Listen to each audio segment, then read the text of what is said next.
I've got quite a lot of slides and quite a lot to say in half an hour. So if you bear with me, I'm not going to cover every single thing on every slide, and we'll whisk through some of the numbery stuff quite quickly, because I want to get on to some quite interesting stuff later on, or I hope you'll find it interesting. Third sector trends have been running a long time. It's a live project. We are still doing analysis. The report is finished. The report is available at Community Foundation. But the end of this presentation is new, because in the process of writing the presentation with my colleagues at the Community Foundation, we thought of something else that was interesting. So it is live. You may have questions about how things are going. Sometimes I'll be able to say, yes, here's the answer to that question. Sometimes I'll say, oh, that's an interesting one, I don't really know yet. But we'll get through. So let's just if I could just begin the first slide. The obvious point: we're living in extraordinary times, and our research, is it out of date because we did it between June and December 2019? Well. People's views will have changed about how they're going to tackle the future. And if it was a one-off project, we really would be in trouble, because we'd say, well, things have changed and it's too late for us to use these data. But on this particular project, it's different because we go way back, as Rob says, to 2008, effectively, when we did a baseline study. And we've already covered a previous disaster, which was the financial crisis of 2008. So the other thing we have as well, with it being a longitudinal study, we start to get new ways of understanding the sector. And I suppose that's the whole point of this study, to look at the structure and dynamics of the third sector. And so there's a lot of surveys going around at the moment, telling us that the whole sector's facing a huge crisis, which it may well be, but we can just sit back a little bit, take our time on things, and think, well, actually, we won't know what's going to happen for at least 2 years when we come back again. And in addition to that, if you do a survey right now, people won't know either, because the consequences of what's going on are extremely unclear. So we do have a lot to say. This is a show-offy sort of slide, just to talk about the study's reliability. A lot of the studies that are going on right now at the moment, they're dealing with very, very small numbers of third sector organisations right across the country, and making big claims on the basis of those. We're a big study. We have 3,000 responses in the north, plus an additional 1,000 in the rest of England and Wales, to do some comparative work. And in the northeast, we have a very strong response rate of around 15% of the whole sector. So the other point about longitudinal studies is that you can check back on the previous round to see if things make sense or not, and thankfully they do, but there's lots of that in the report. So some basic statistics. The third sector in the northeast has grown a little bit over the last 3 years since we last did the study. We have about 7,000 organisations, about 38,000 employees, 3% regional employment, and so on. You can see those slides, and you can compare there with the rest of the north of England. We also have an enormous number of volunteers, 154,000 volunteers. Now, we don't actually talk about all volunteers. We miss many of them. We don't talk to we don't have data on the occasional ones. We have data on the regular ones. So if you compare our numbers with NCVO, for instance, their estimates would be higher, but that's because we're dealing with people who are much more regular, giving quite a lot of time to organisations. And I'll be coming back to that, because while you might all be expecting me to talk about money, I'm also going to be talking a lot about volunteering and as a resource in the third sector, which could be very important to us as we go through the aftermath of the pandemic. In the last 2 years, that's from 17 to 19, just get a sense of how things were going. Things were looking up, actually, and in the report, when we say, how do people feel about the future, they were pretty optimistic. of those larger organisations, 250,000 to 1 million, 31% of them reported that their income had risen significantly in the last 2 years. You can see that the micro organisations, only 10% say that, but that's because they don't need much money. They tend not to employ people, well, don't employ people, and they need money to facilitate things they do. But you'll see that there's also stability at the top end, the big organisations, and we'll come back to that. If you look at financial well-being, comparing the 3 regions of the north, it's the 4th set of columns that's probably the most interesting to you, where we look at financial risk, where 20% of organisations in North East England say they've used reserves for essential costs. So that means that they're drawing on costs for emergency type use like rent and so forth. So, and a little bit higher than in Yorkshire and North West England. Also, we see that the sector is relatively undercapitalised. We've got 20% of organisations with no reserves at all, which means that another sense of vulnerability. So we've got maybe 40% of the sector who live in this vulnerable state. But what I would say to you is that whilst vulnerability is common in financial terms, it doesn't mean that organisations close very much. They find ways of keeping going over the years. One of the slides we've used lots of times before, the graph, is around expectations and realities. So if you look at the blue line, that's what really happened, whereas the red line is what people predict will happen. And there's always a gap. The sector is always hungrier, if you like, and more ambitious than the reality. So it does mean that the sector can quite often be disappointed. So way back in 2010, we knew that 10% of organisations had rising income, but that's risen steadily to 17.7% in 2018-19.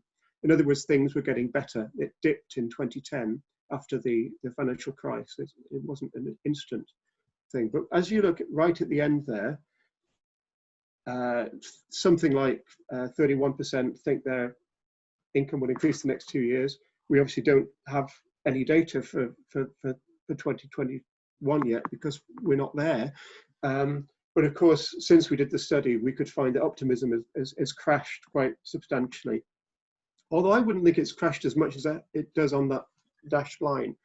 The sector is often full of real optimists who think that they may not be affected. Are there no grounds for optimism? Are we in serious trouble this time? Well, this is an Elsevier graph, very useful graph, which looks at income and expenditure. You can see that income has risen dramatically from around about 31 billion in 2000, this is national figures, to around about 50 billion, 2016-17, the latest data we have. So the sector has grown. The chances are that there will now be some decline. Last few years have improved a good deal, but what's really important about this particular slide is that the sector never lives beyond its means. The red line is always below the blue line. Now, if you looked at business, it wouldn't be like that. And that's why the sector is, although there are signs of vulnerability in terms of reserves and assets and so forth, but the sector tends to live within its means, and we need to keep that in mind. I don't know what's going to happen next. You don't know what's going to happen next. But that doesn't mean that we shouldn't speculate about it. And it also indicates that we must speculate in order to think, well, where do we actually give support? So many of you on the webinar are funders. Several people are from think tanks, quite a lot of people from local authorities. So, you know, all of you will be making policy decisions one way or the other about where we're moving with things. I think an impression has been given in some to these first slides is that the sector lacks resilience, and it's completely dependent on money to survive. And what I'm saying is, well, no, that's not really true. There will be pain and misery in many organisations. Lots of upsets are coming our way, but that doesn't mean that the sector is going to collapse. Okay. Rather than talking about the sector, I think the point of this webinar is to talk about a tale of three sectors, three different aspects of the sector which tackle problems in different ways. We've got the big organizations, the medium-ish ones, and the smallish ones. Within the sector, there's always a certain amount of argy-bargy with big nationals stealing our thunder, or small charities letting us down, all these things that go on amongst the groups. I want to be really quite sympathetic to all three of these sectors, the large, medium and small, but look really at what kind of needs they may have and how fast those needs are going to come their way. So if we look at the big organizations, the larger organizations, I don't use the same criteria as many researchers use, because I'm interested in about when organizations become formal, and they become formal once they have quite a few employees. You have to start being a bit more hierarchical, you have to start being slightly more bureaucratic, you have to attend to all sorts of statutory obligations and so forth. So formalism shapes the way organizations work. They can specialize and so on, but the risk for them obviously is that they could become increasingly dependent on employees and less so on voluntary given time. Just because larger organizations tend to do contracts, so they tend to do bigger scale work, doesn't mean that they're just surrogate state organizations. It's absolutely not true. About 60% of them do contracts, but they do other stuff too. But I think it's worth recognizing that 40% of these larger organizations don't do contracts. They don't serve other people's interests. They do what they want to do and make claims to make that happen. Here's quite a useful slide for us about dependence on volunteers. And we need to look at this one because it's to recognize that micro-organizations, very small organizations, are hugely dependent on volunteers, as you would expect. They don't need very much money. As you get into the bigger organizations, that reliance collapses quite significantly. So if you say the bottom line there, we could not keep going as an organization without volunteers.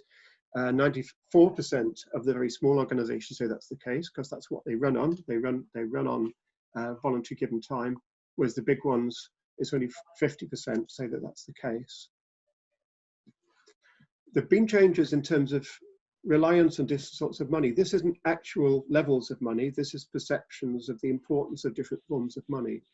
When you look at big organizations, you can see that grants are on the up and contracts, a bit of a blip last time round, are on the down. So there's a big shift over a period of time. And earned income grew dramatically after 2010, and then it's stayed fairly stable since then.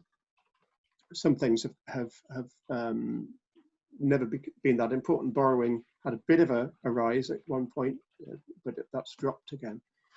So big organizations do get criticized for being just like businesses, but I actually think we should look at it in a different way at them and think to ourselves, well, they may meet the needs of different beneficiaries in very different ways, but they still look at them, where in areas where things are unrecognized or neglected or by the state or the private sector, and they are very much rooted in civil society. The competition between very large and very small is, in a sense, non-existent, because they're in different planes doing different sorts of things, as I'll come to. The mediums, slightly different, and we'll come back to that in a second. The small organizations, I just want to really say one thing here. You can look at the detail later. It's to look at the proxy value of volunteering. There are about 3,500 micro-organizations in the Northeast. They produce 4.4 million hours of work in a year. And if you look at their actual income, financial income, against the amount of proxy value produced by volunteers, it's a ratio of about 3.5 to 1. So in a sense, money is relevant. They need money to get on with things, such as hiring a hall or buying a minibus or whatever else is going on, or hiring a minibus. but the ratio of the value that they produce is from volunteering and not from money. Many small organizations will go into hibernation at the moment. Many are forced into hibernation at the moment because they're not able to act. Their volunteers are not able to come out. As we all know, volunteers tend to be older. They're in the vulnerable groups. They won't be able to come, but that doesn't mean they're not going to come out again when times change. Small organizations need grants. Just because they can hibernate in many cases, not all cases obviously, that doesn't mean that they don't need money. They do need money to get things going. It's small amounts, you can't really assess the impact of it, but grants, if you look at the slide here, have become progressively more important. Subscriptions have pretty much collapsed, investments have pretty much collapsed, and earned income has peaked. We do need to worry about them. They can't run on empty, and I think grant makers know this, and many councils know this too. A lot of the councils of the North East have small grant facilities still, which they give out, and I think this is very useful. Let's look at the middling sort. Been lots of talk about the squeezed middle over the years, and I've been thinking about this, thinking, well, the middle ground isn't no place. It's not somewhere which is separate from where else. This actually is a real place. But the middle-sized organisations do get a barrage of criticism, have over the last 10 years. You know, they're not scaling up, they're grant dependent, they won't take on contracts, they're not interested in social investment and so forth. That makes me think, as a sociologist, well, what are they good at then? And I think it's a question of respecting the fact that they're very independent-minded. They want to do things their own way. They do need money to do stuff because they quite often have small numbers of employees, maybe even just one employee, but nevertheless they need to be there. But their reliance on volunteers is fundamental. So when organizations start giving them advice on how to improve and so forth, from the perspective of a bigger organization with lots of employees, it doesn't work and they kick back. Grants are there at the top, contracts. Way back in 2010, when people were saying contracts the only game in town, the perception was that they were going to be much more important than they actually are. But earned income has grown dramatically from 2010, and we come back to that right at the end of those new slides. How am I doing for time? I just need to check that. Okay, right. So the middle ground is precarious. And I think leaders' commitment to mission, to colleagues, beneficiaries, and the place where we work doesn't always serve them well. They can have a run of bad luck. And certainly when we look at the data over the last 10 years, the middle-sized organisations are often amongst the most vulnerable because of the nature of their balance, if you like, between voluntary time and income. So they are resilient in the sense that they ain't going anywhere if they can help it, but within limits. So they need support to perform the sorts of roles that nobody else will. Now, if we weigh up the pros and cons of supporting organisations in this crisis, as I've said, I don't feel that the sector is facing imminent collapse. I think organisations are agile, they will flex, they'll find new ways of doing things, they can scale down, they can hibernate, there's all sorts of things that they can do. But some, I suspect, are very, very vulnerable.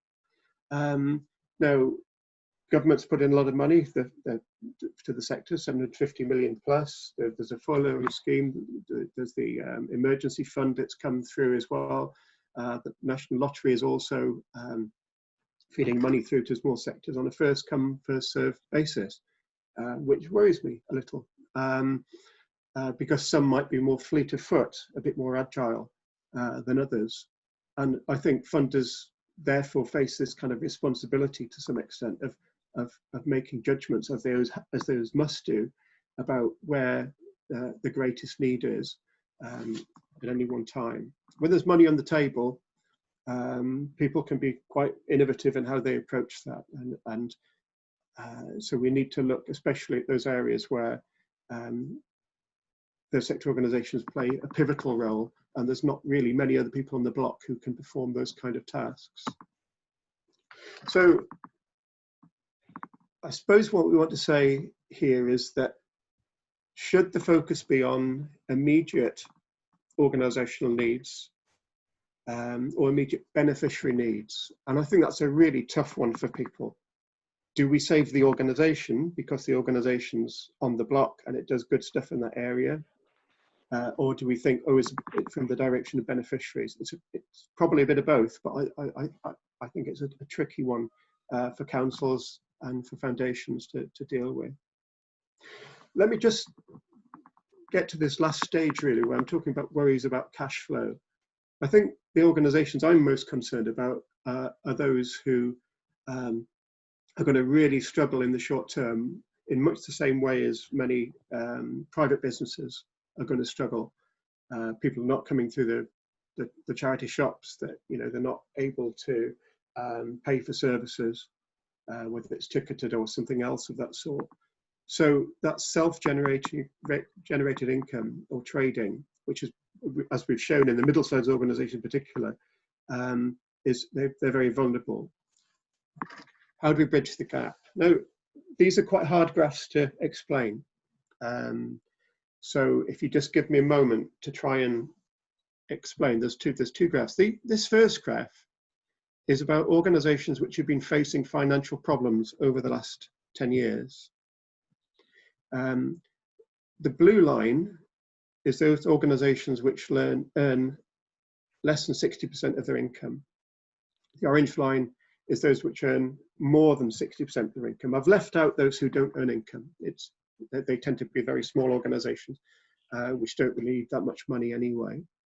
So if you look at the blue line, after 2008, there was a big rise in the number of organisations facing problems. But it's steadily declined to 2017 to 19. The sector has very much got on its feet. The orange line shows that the mainly bigger organisations, which earn a large proportion of income, much of which is from contracts, were less badly affected initially, and their decline has been slower in terms of the number facing financial problems. The reason why bigger organisations are better protected, that contracts don't just stop. They run to the end of their life. That's why they're called contracts. Whereas for those which are earning income in the charity shops or doing trading, which is self-generated, they're very much more vulnerable. Let's look at the upside of the story. These are the organisations, or the proportion of organisations in the sector which are thriving financially between 2008 and 2019. So you can see again, earning more than 60% of their income, usually bigger organisations with contracts. They got hit harder initially, and that was because their contracts ran out and were not initially renewed. So they did get hit hard in 2010, but it started to recover. Even in a period of austerity, it did start to recover. And if you look at NCVO figures in the report, government funding to the sector didn't actually collapse. It fell, certainly, but it was more of a repositioning of where it went. I think the blue line indicates for those more middling size organisations which earn through their own efforts of trading, they didn't collapse quite so much, but they've always lagged slightly behind those with higher income. So, and I feel that they are probably amongst the most vulnerable at the moment because their cash flow is seriously threatened. Now, furloughing can help, bridging can help, and I guess that help is going to be pretty vital for them. Okay, we've got a couple of slides left. I think parts of the sector face immediate and urgent needs and need help right now. I think they're mainly in the middle ground. Now, the smaller organisations, I feel, are less at risk because they don't need money so much. They don't employ people. The average income for an organisation of up to 10,000 pounds a year it's only about 2,500 actually. They need things every now and again. They don't tend even to apply for grants that often. Half of organisations, with very small organisations, haven't applied for grants in the last 2 years. They don't need them. Large organisations, I think, have, or in general terms, I know this would not work for all organisations, but I think in general terms, they have stronger reserves and assets. They will have contracts which are in place for a little bit longer, and they might have a little bit of a cushion or longer time to plan for change. But that doesn't mean they're not going to have to scale down. Their future scale may well change, and they're going to face some very tough decisions about redundancies and so forth. So I think we just need to take a breath, recognize that money problems are not universally shared, and that money itself is not always the problem. For many organizations at the moment, the problem is that they can't get their volunteers out. They can't leave home and do the things they normally do. I don't think we should be alarmist, because I don't think it helps anybody. I think in a panic, people make mistakes. That can apply to the leaders of organizations, to policymakers, to funders, to infrastructure support organizations, and certainly to academics too. If we get into a state of panic, we'll make bad decisions. And I think one way of helping us out is to look at the past before making decisions about the future, and look at the landscape has changed, and make good judgments on the claims which are made. Now, the third sector always makes claims for money, because, as I showed in one of the earlier graphs, they're always more ambitious. They want, they're hungrier for achieving new things than ever there is enough resource to work with. So we do need to be careful that people are determined, though. They don't give up easily. They're agile, and it's a real sector strength. And I think what we need to do is look ahead to 2 years time and see how it pans out. The sector is not going to go away. Thanks.